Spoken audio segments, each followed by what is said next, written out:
نحمده ونصلي على رسوله الكريم اما بعد اعوذ باللہ من الشیطان الرجیم بسم اللہ الرحمن الرحیم۔ ہاں سب کچھ سوال تھا آپ کا۔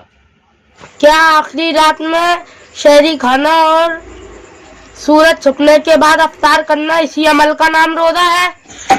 ہاں روزہ تو اس کا بھی نام ہے، لیکن ایسا ہے کہ غیر عورت کو دیکھنا، اس سے بچنا اور غلط آواز سننا، غیر شرعی باتیں سننا یا غیر شرعی باتیں کرنا، غیر ضروری باتیں کرنا، اس سے بچنا، یہ سب تقویٰ ہے۔ تقویٰ ہی لے کر آتا ہے روزہ، اور ہمیں جو تقویٰ سکھاتا ہے، ہمیں جو اٹھنے کا ٹائم سکھاتا ہے، اور ہمیں جو دن گزارنے کا ٹائم سکھاتا ہے کہ جھوٹ چال مکر فریب سے بچ کر ہم منہ پر صحیح پابندی رکھیں، آنکھوں پر پابندی رکھیں، کانوں پر پابندی رکھیں، اور ساری ان چیزوں پر پابندی رکھتے ہوئے جائز کماتے ہوئے جائز کمائی کھائیں، بیوی بچوں کو جائز کمائی کھلائیں، تب روزے کا مقصد اصل میں پورا ہوتا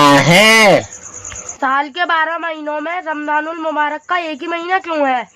دراصل ایسا ہے کہ وہ جو 11 ماہ ہیں، ان 11 ماہ کے لیے یہ یعنی سبق ہے، راستہ ہے، راہ ہے کہ ہمیں کس ٹائم اٹھنا ہے اور کس طرح باقی 11 ماہ گزارنے ہیں، ان سب کے لیے یہ سب سبق ہے۔ ہمیں 11 مہینوں یعنی ایک ماہ میں پوری پریکٹس کرائی جاتی ہے اگلے 11 ماہ کے لیے۔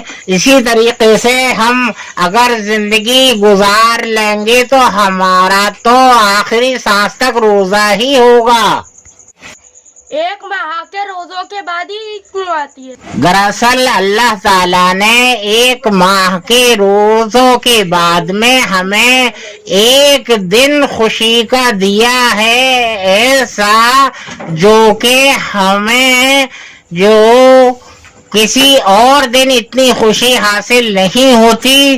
یہی ایک تہوار ہے۔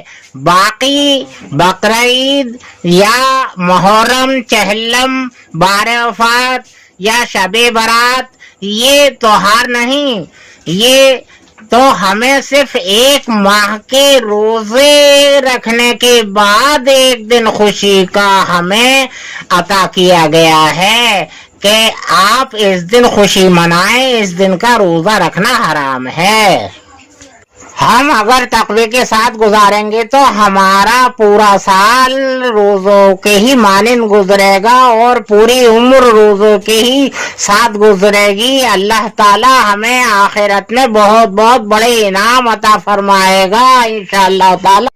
ماشاءاللہ، آپ نے رمضان المبارک اور عید مبارک کے جو بھی جوابات دیے سب ماشاءاللہ اچھے دیے۔